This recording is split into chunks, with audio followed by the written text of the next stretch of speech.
Oh, there's the music, and you know what that means. It's time for another IMNSHOW, in my not-so-humble opinion, the periodic live stream show I do whenever I've got anything that's kind of bugging me, grating my cheese, or in the case of what I'm doing today, it's going to be a live stream recording of a brand new episode of my nonfiction, my nonfiction podcast live with a very special guest today. And I'll introduce you to her in a second, but first, let's just say this. Welcome to IMNSHOW, as I like to say, in my not-so-humble opinion. So as I welcome the live stream audience, now it's time to go into the audio podcast. And it's with her, a very special guest, all the way from the Pacific time zone. That's Melanie Benson. Hello, Melanie. Hello, so nice to be here with you today. Well, I want to thank you for coming on the Nonfiction Brand podcast because I think we got a lot in common.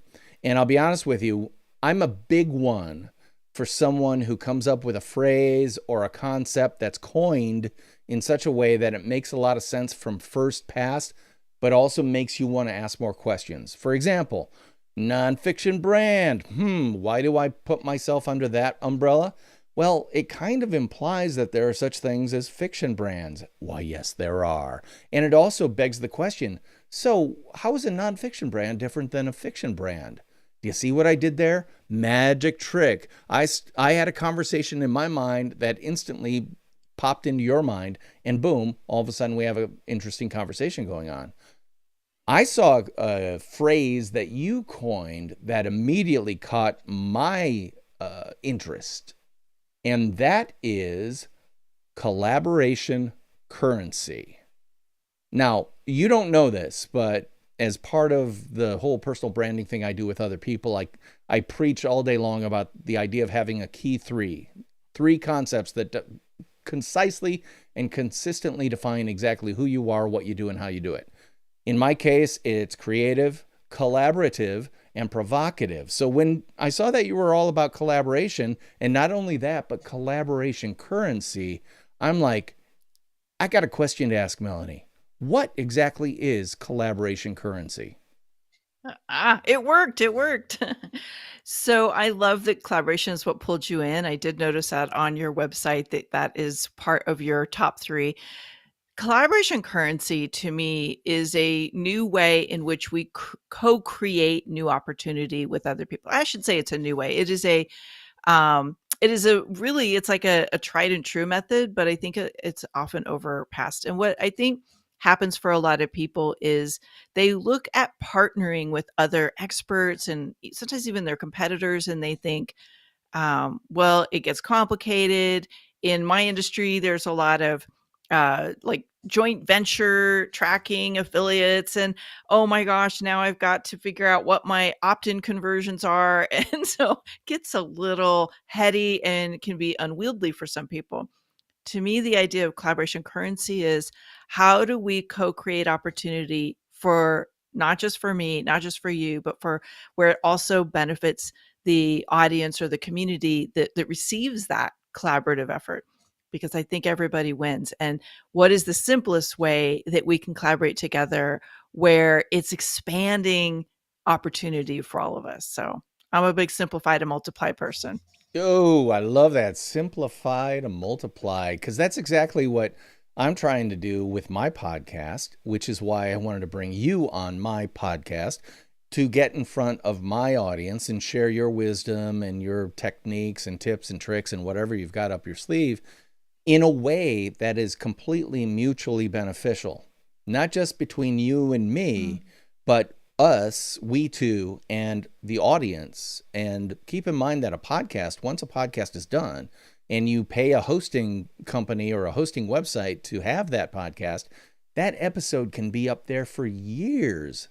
You know, anyone who's ever dove deep into, I don't know, Malcolm Gladwell's podcast or Song Exploder, which started in 2015, you can see years worth of really great stuff anytime that's right for you. Truly asynchronous communication and, dare I say, asynchronous collaboration as well. So I think that's really interesting.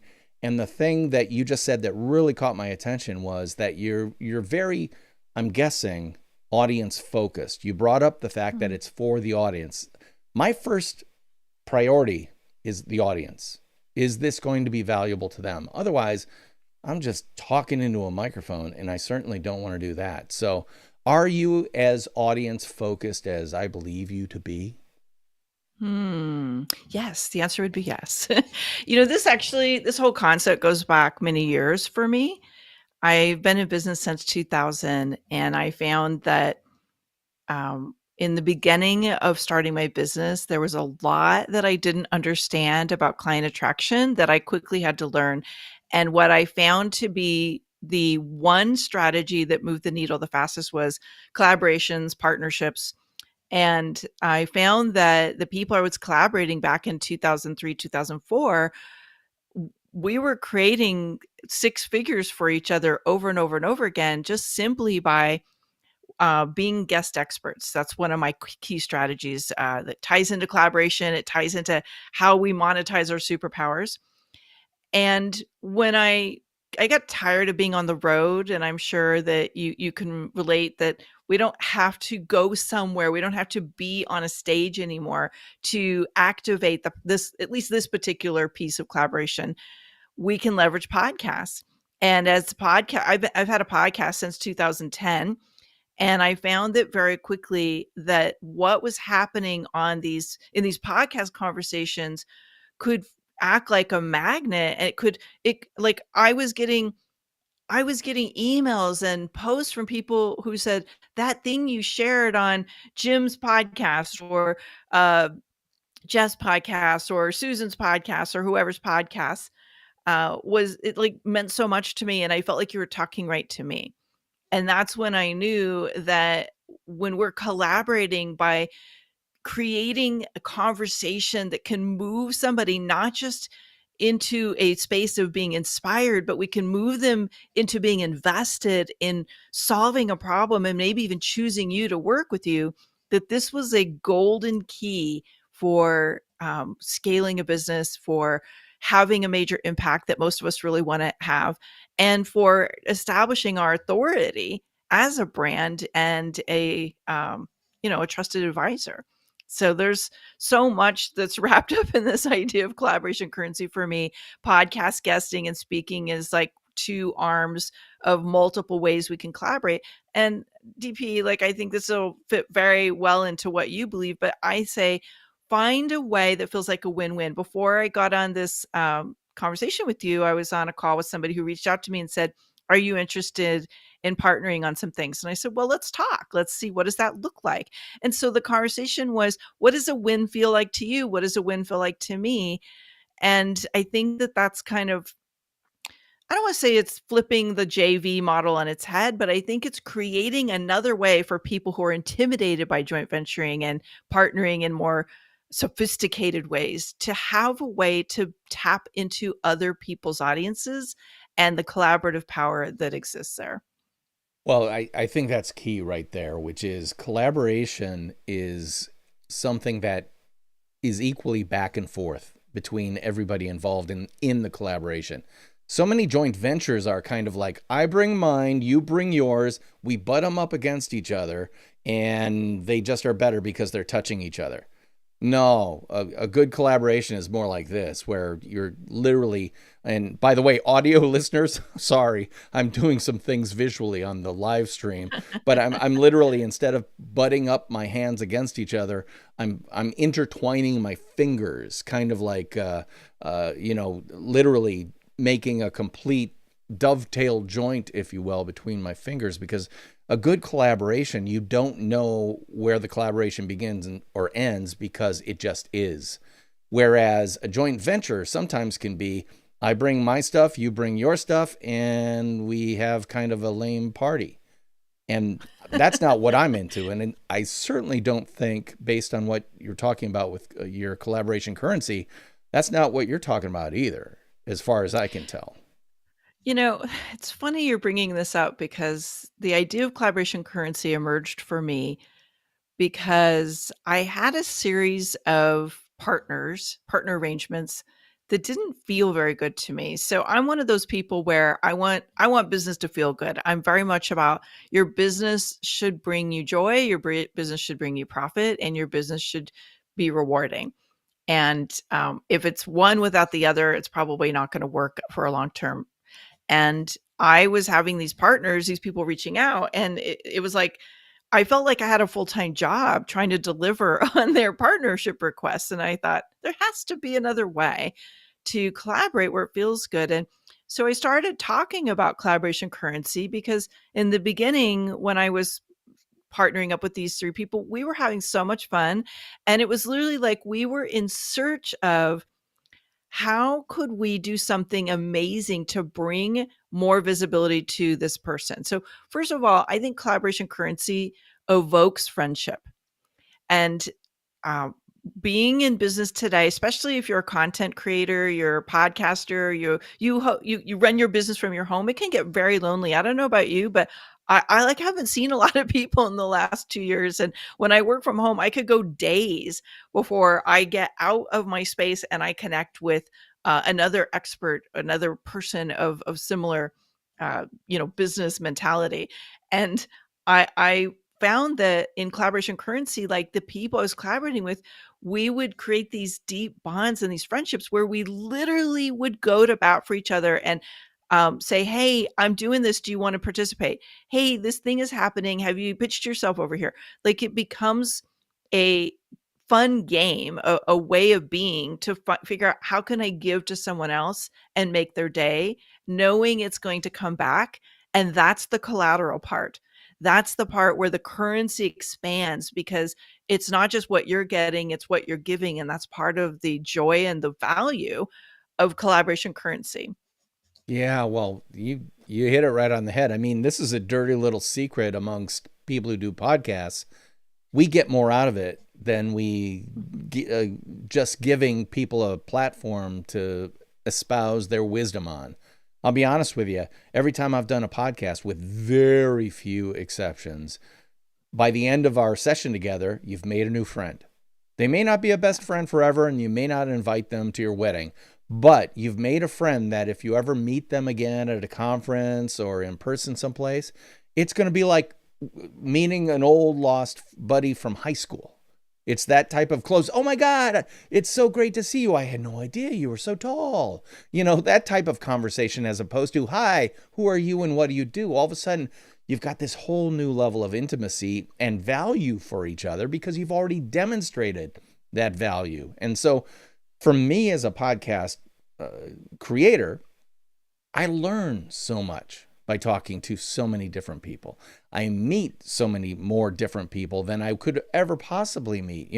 I'm based just outside Madison, Wisconsin, in a little town called Sun Prairie. Well, it's basically right up against Madison, so it's not like I'm in the sticks or anything, but still, it's not quite the same as being down in Orange County, California, where everybody's there already, But my podcast gives me the opportunity to reach out and collaborate with a wide variety of people, and in a way that allows me to demonstrate what I can do by allowing them to demonstrate what they can do in a really beautifully collaborative way.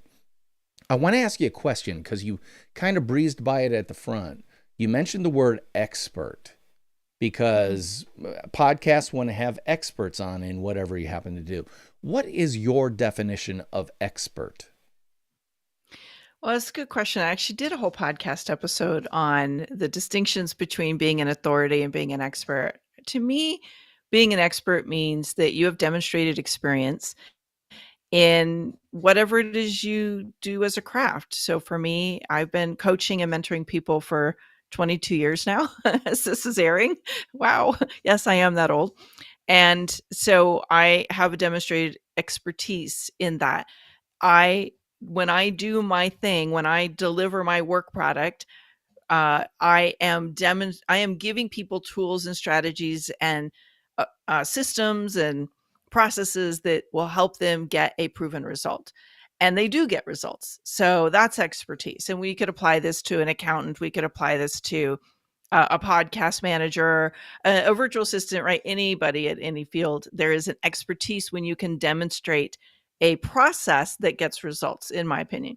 Now, I think there's a jump when we go into authority. And when we move into authority, you are a recognized expert, meaning other people will put your name and your expertise together for you. So somebody was saying, hey, who do you know that's really good at like helping people share their message to attract clients? Well, as an authority, especially if you're in the podcast world, most likely someone would say, hey, have you met Melanie Benson? Or, any of the other things that I'm well known for, building authority, being able to help people with collaboration. My name often comes up in conversation for collaboration partners and collaboration ideas. Because what happens when you're an authority is you've done a good job of repeatedly getting your brand and your message and your expertise in front of your community of peers, your other centers of influence, and other potential clients, so that now your name is connected to your expertise and being spoken on your behalf. So that's where I think we make the leap into authority and what those differences are. Yeah, oh boy, I'm shaking my head off my neck right now because that's exactly it. Authority can only happen via demonstration. You need to demonstrate that you, in fact, have the authority based on your experience. Now, experience is great, but if nobody knows what your experience is, they don't attribute it to you. And if you don't take credit for that which you have earned throughout your life, well, I'm from the Midwest, okay? And unfortunately, we work really, really hard and then don't take credit for what we did. And I'm telling you, that is a mistake. And this is where we start turning the conversation towards personal branding. Because as I learned very early, and as listeners to this podcast know, you don't get credit for that which you don't claim credit. And if you don't demonstrate that you deserve that credit, you certainly won't retain that credit. So you can be great at what you do, but if a great tree falls in a forest, doesn't make a sound. Not if it's not a personally branded tree. That's what I'm saying. And so this is all kind of ties together with what you're talking about in terms of expertise, authority, and I'm going to package that under the concept of personal branding, which is, yes, you have to brand yourself, because I'm talking to Melanie Benson because let me go down the list. She's an authority amplifier, revenue strategist, and money mindset coach. Why do I know this? She talks about it on her website. She talks about it on her podcast. She'll talk about it on my podcast. She'll talk about it on any podcast she can go on. You're not going to be talking about fantasy football leagues or the latest iPhone or what are the new color trends for 2023. Why? Because that's not what you do. Now, you might be interested in all those things, but when it comes to your expertise and your authority and your personal brand, you've made very clear delineations, put them into words on your website and in your podcast to the point that people go, oh, I should talk to, oh, I should refer my friend to Melanie Benson. Now, there's a word on your podcast that I kind of want to talk about, and it's related to experts, because I've never seen or heard it coined that way. You're a money mindset coach for expertpreneurs. Okay. Now, we all know what entrepreneurs are. We know what solopreneurs are. What is your definition of an expertpreneur? I don't know who first coined this. It was not me. I will not take credit for it, but the term basically means you are building a business around your expertise, and you make your living selling that expertise, training people on that expertise, coaching people to integrate a result based on that expertise. And so the expertpreneur is someone who is not just an expert and they're like, oh, cool, I'm an expert in this. And they don't have a job. They're not taking a salary using their expertise. They are building a business to be profitable and scale the reach of their work to the people that need the most. So it's basically, you're an entrepreneur that's building a business around your expertise. Got it. Well, because that's so important, because to be an expert and not be able to turn it into a business that can actually generate revenue for you and your family, well, that's wonderful, but you better have a huge endowment or inheritance from someone else. For the rest of us Yeah, who have to make some coin to actually survive in this world, it's really important, especially if you're that entrepreneurial expertpreneur, because one of the things that whenever I talk to anybody about building their personal brand, I'll kind of do this mental test on them and say, okay, picture in front of you a line, a continuum. On one end of that line is a bureaucrat. I know exactly what I'm doing Wednesday at 2 p.m. every week. On the other end of that line is an entrepreneur, which is, I think I know what I'm doing today, but by the first 5 minutes of the day, that's out the window and I'm doing something totally different based on whatever is happening, right? The one person I want to know, I want to work at the DMV. I just want to get that check and get it done. The other person, I thrive on chaos. I love the dynamism of it.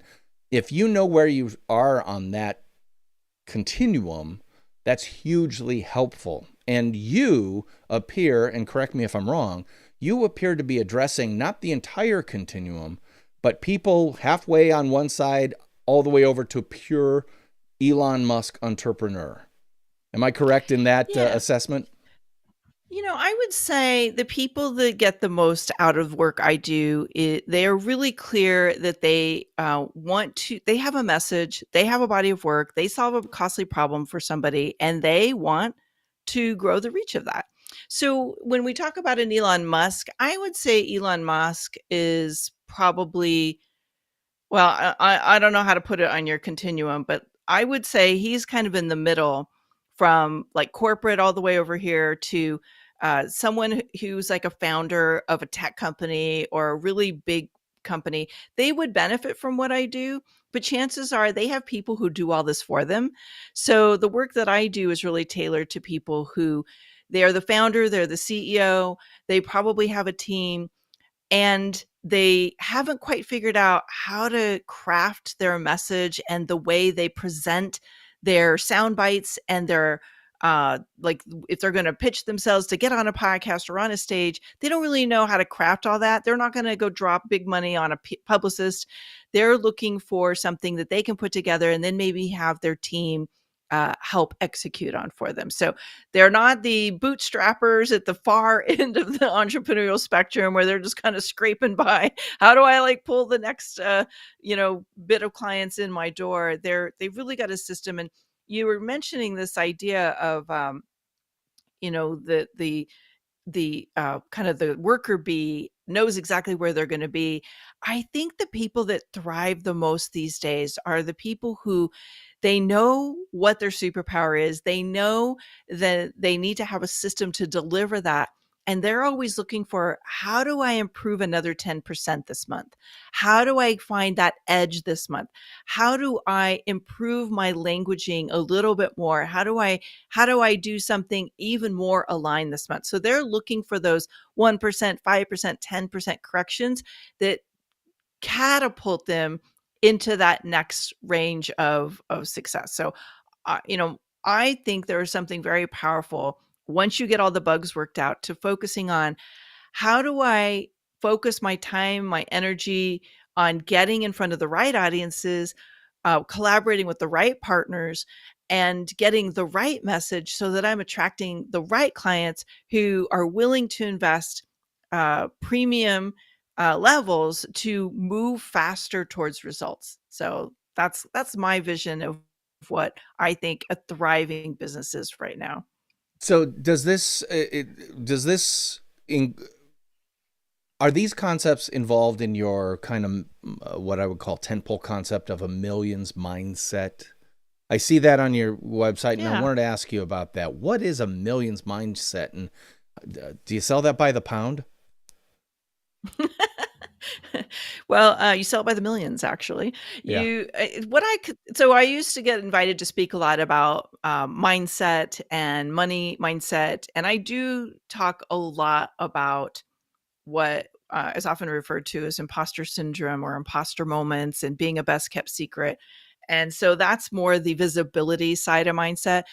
The money side of mindset is something that I spent many, many years speaking on other people's stages about. And what I found is that there are people who think in terms of dollars, and there are people who think in terms of millions. And when you think in terms of millions, you're always looking at what do I need to do to like massively scale the reach of my work in the world? What do I need to do to, make my next million or my next six figures?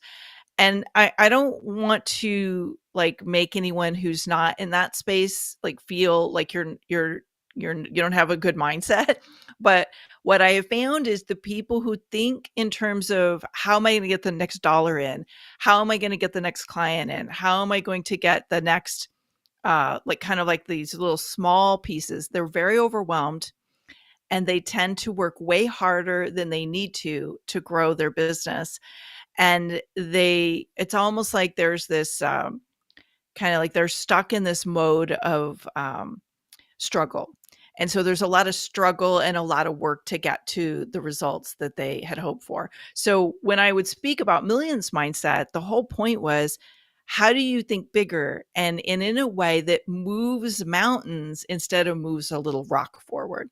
And there's a momentum that's very contagious and very powerful that creates energy that is so contagious and so exciting that you tend to pull people with you very effortlessly who want to go on this ride and can't wait for what you're doing next. Yeah, that makes sense. That's interesting because a lot of people think about how can I make this sale? How can I start a relationship?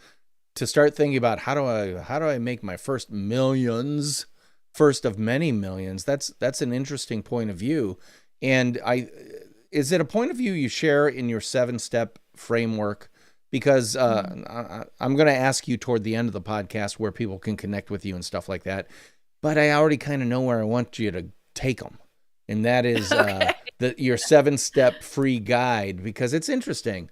What's it called? It's called the 7-step proven framework to leverage other people's audiences. Mhm. That's intriguing to me. Can you give us a Mm. little bit of a taste of what that's all about? Yeah. So a couple years ago, somebody was asking me in an interview just like this, uh, what was the moment that I feel like I'd made it? And I realized I had been working. So back in 2004, 2005, my business had been growing by six figures over and over and over again. I was getting ready to get into a $1 million business. And what I realized was I had 7 steps that I did over and over and over again. And we might try something different here and there, but I literally I had the 7-step framework where I leveraged other people's audiences to connect them to an offer that solved a costly problem that they were struggling with. And today I still pretty much use the same steps, and these 7 steps work. But what happens when I get people who come to me and say, Melanie, my podcast guesting isn't work, or I've been trying to do, what you say to collaborate with other people. Nothing's really taking off, and they're stuck on something. There's a bottleneck.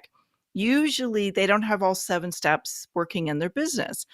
And I found that if people will have the patience and the commitment to integrate all 7 steps, their business will start to perform very well with minimal effort. I don't want to say it's a machine, but it's a system that you kind of like press the button and go, okay, let's work the system, and then let me get the proven results. And the 7 figures it's a mile marker. I think a lot of people said, look, I don't really care anymore if I'm making a million or I'm making six figures. That's not my measure of success.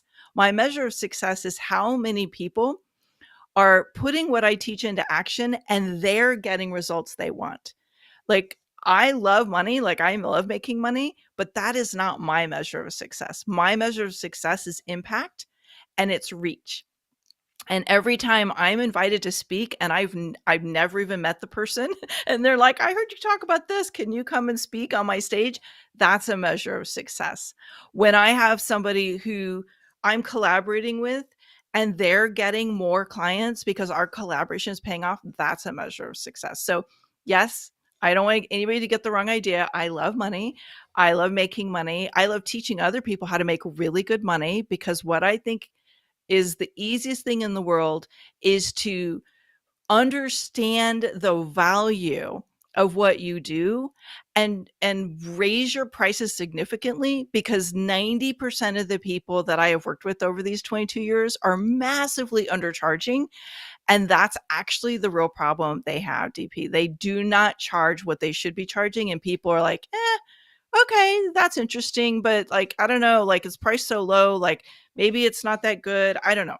People, it would surprise you how raising your prices can actually be the one solution you never thought of that gets you the best results the fastest.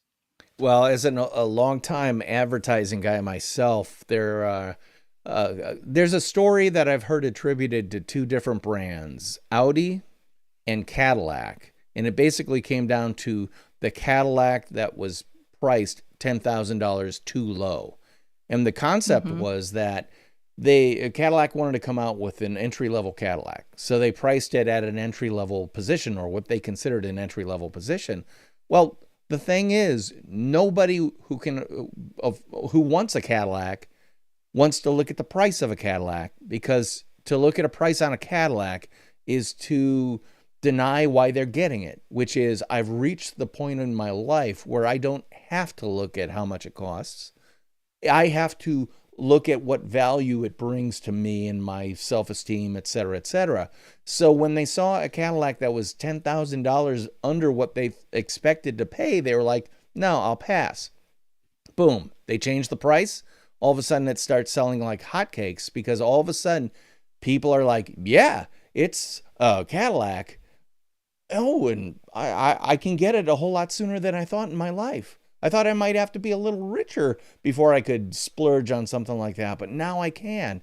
And the whole point is, Cadillac or Audi or whoever it was, they just realized that, oh, our product isn't purchased by price. Our product is judged by price. And that judging can be that it's priced too low, therefore I don't want it. So what you're kind of saying is, bargain basement expertise maybe is not expertise at all, at least in the eyes of some of the people who might be interested in buying your services. Yeah, this we could probably do a whole conversation just on pricing, but this might help if I share a quick story of somebody I've been working with, who is very brilliant in his field. He is an auctioneer, and the one thing that he will tell you is that he produces massive value for the people in his audiences and the people who hire him. So he came to me because he felt like a best kept secret, even though he's really talented. And he wanted to raise his profile, and he wanted to double and then triple his revenue. But he said, look, I'm maxed out, and I don't really think online courses and stuff is right for my audience, which is debatable. But I worked with him on understanding his value proposition. And this goes back to the most people are undercharging. I said, look, you are at the top of your game, but you're charging like mid-range prices. What if you, what would it take to double your prices? He's like, oh, I don't know if I could do that. And when I showed him, when people invest X in your services, but they're producing like 1,000 times that from the contribution you make, don't you think that is an investment they will easily make? We had to flip his mentality about what he was charging and why he was charging. And sure enough, as soon as he was brave enough to tell the next client that, what his doubled rate was, they're like, okay, where do I sign? It was like no sweat off their back, because he could. And this is part of what I teach in my 7 steps. You also have to understand how to frame an enrollment conversation or a sales conversation. You have to understand how to position your value so it's easy for the client to say yes, rather than them scratching their head going, I don't get it. I've been on sales conversations with vendors I desperately wanted to hire. And when they rolled out their price to me, I was like, no, that doesn't make any sense, because they didn't know how to frame the conversation to demonstrate what they could provide that would make that an easy investment to make.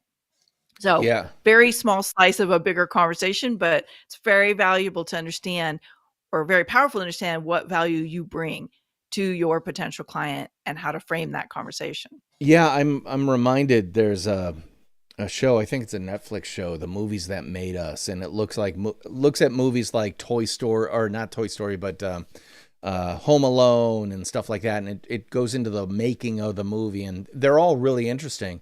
Well, one of them is about Die Hard, the movie starring Bruce Willis, what my family considers to be a Christmas film because it happens during Christmas, but it happens to be an action adventure. It stars Bruce Willis, one of the biggest action movie stars of all time. What people don't realize is that when Die Hard was being cast, they tried to cast everybody, Arnold Schwarzenegger, Sylvester Stallone, et cetera, et cetera, et cetera. They finally got this guy named Bruce Willis, whose only significant credits were a TV show called Moonlighting, on which he appeared with Sybil Shepherd, I think. And it was a big hit on TV, and that's the key, on TV. He was kind of very irreverent and funny and cute and kind of that fun guy that every woman wants to be around and all that stuff. But he had never made a film of any impact. And so when they were going to cast him, he and his agent said, okay, you're interested in Bruce? That'll be $5 million for this film. No action star at that time had been paid $5 million. And they said to him, are you crazy? Nobody has been paid $5 million for a film. And they said, yeah, but Bruce is worth it. And what they were also saying, at least behind amongst themselves, is we better get you $5 million, because if this doesn't work out, you're never working again. But they went in confident. They proved the value in terms of his TV ratings and stuff like that. And Die Hard is a huge hit even to this day, and turned Bruce Willis into a guy who doesn't make $5 million a film, but until recently made tens of million dollars per film, because frankly, he convinced them that he was worth it. And boy, was he right. So yeah, does it take a little bit of chutzpah to go in and say, hey, I've never made a film, but I'm worth $5 million? Maybe. But what you're talking about is not that. It's, no, I can prove it to you. And, you're taking your auctioneer client as an example. If you can walk in as an auctioneer and say, my being here means that the things behind me are going to sell for 100x what you could get without me being here, it's a no-brainer to pay that 1x, to pay you whatever that Absolutely. 1x is. So again, you have to demonstrate your value, and you have to claim that value as yours. And I applaud you for doing that, for getting people to understand that you are the worth that you put out there and demonstrate you are worth. And that's what podcast guesting can do. That's what putting out a podcast yourself can do. That's what speaking on stages can do. That's what going on Zoom conferences can do for you. Getting out there and sharing your message, that's how you demonstrate who you are, or what I like to say, this is the kind of my closet or my ongoing recipe for personal branding, is who you are, what you do, and how you do it, and demonstrating that in terms of value that relates to your audience. And I can tell you're all about that. And I'm really intrigued by the 7-step proven framework, which is available to everybody who's watching this live stream or listening to this podcast, simply by going to www.amplifywithmelanie.com. Is that the best way for people to get that free guide? It is the only way to get that free guide. So thank you for sharing that. And I'll tell you what's in store for you is I'm going to share with you the 7-step framework that I have used for, I don't know, what has that been, 15 years, 16 years now. And I teach it to my clients. They use it in their businesses. For me personally, it's easily made me another 125 to 150,000 a year. It When my clients put it into action, they put all 7 steps in it. I have found that they can add another $10,000, $12,000 a month in revenue within the first 60 to 90 days. So this is a process that works, but you do need all 7 steps. And I get really excited about the visibility step, because what we're doing here today, having this conversation on podcast, guesting and collaboration, and like being a guest on other people's podcasts is the easiest, simplest ways to collaborate, to transform a competitor, someone who might feel like a competitor because you do similar things, into your best collaborator, like, and your number one lead source, and to shorten the path to turning on like a steady flow of great leads. Like you were mentioning earlier, the power of podcast guesting. As a matter of fact, I think it might even been with a previous guest that you had on your show. You were talking about like podcasts are evergreen. They live in the podcast land forever. So once you create this amazing conversation and you have a catchy title and you know how to talk about the things that are on in the hearts and minds of your ideal client, you're turning on a flood of great clients coming to you. And this is something that when you know how to craft the conversation, which is a key part of the 7-step framework, that's what turns the magic on. So make sure you really know how to dial that in. If you're excited about the framework, Amplify with Melanie's where you can grab it. Make sure that you really know how to dial in being a great guest expert on the right platforms with the right message, because that's the key to making the whole thing sing really, really well, like without you having to be out there paying for a lot of fancy Facebook ads and, complicated joint ventures. Podcast guesting's so simple and so rewarding. That's what we were talking about, DPs. Like you make new friends, you create new collaboration partners, there's just this camaraderie and this generosity to the podcasting community. And I got to tell you, it's one of my favorite spaces right now.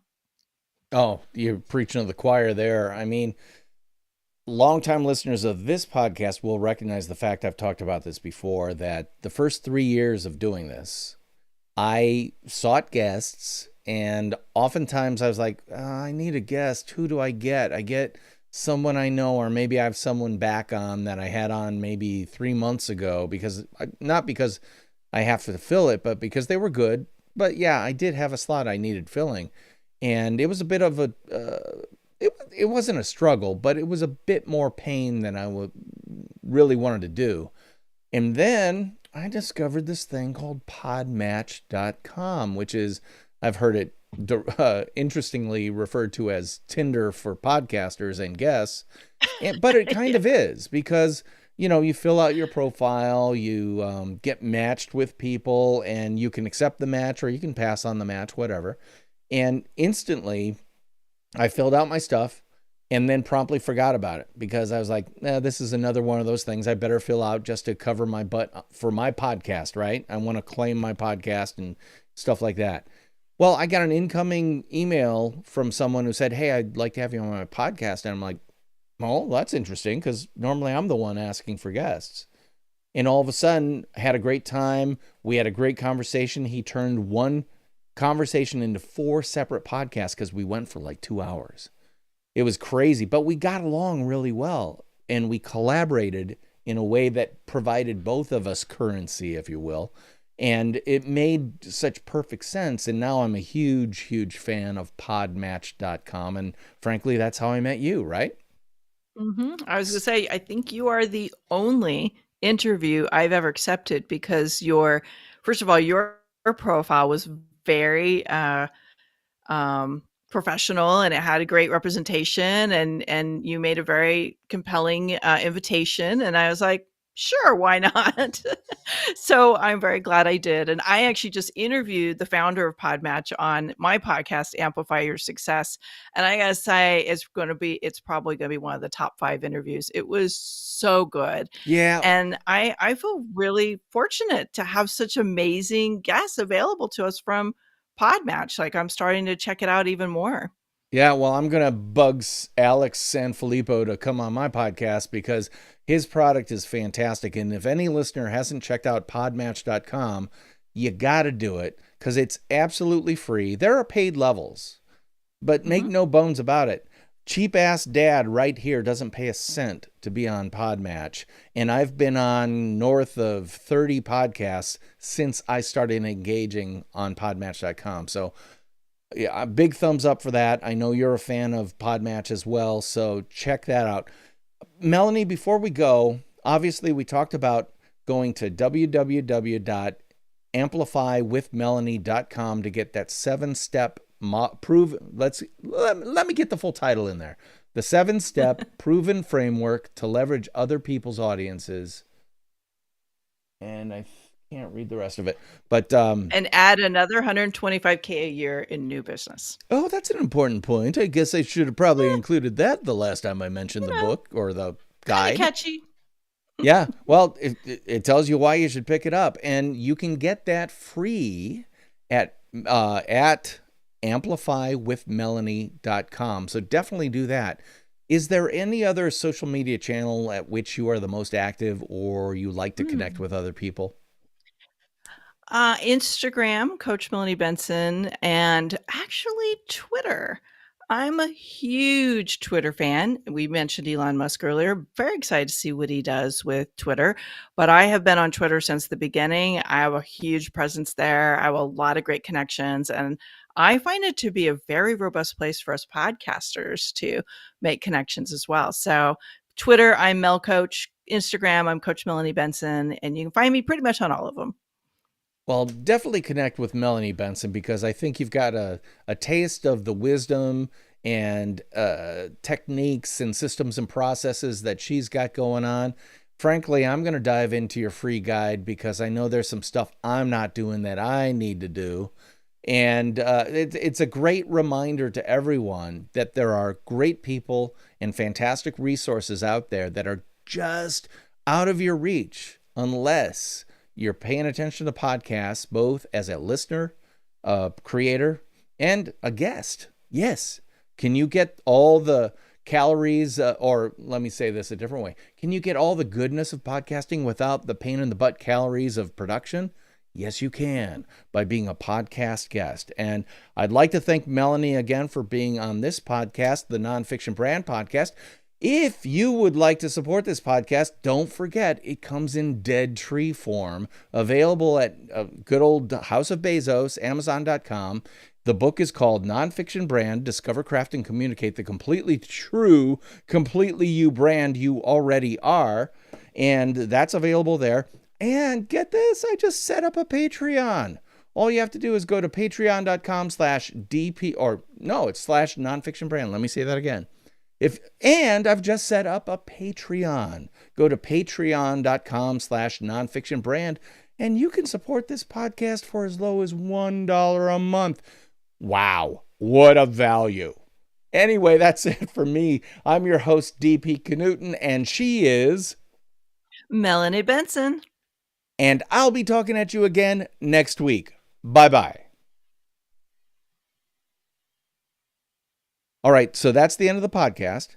Now I'm going to end the live stream. So stand by as I go to my A-cam or my solo shot to say, thank you, live stream watchers, for watching the live stream. Until next time, I'm DP Knudten, and I'll be talking at you next time.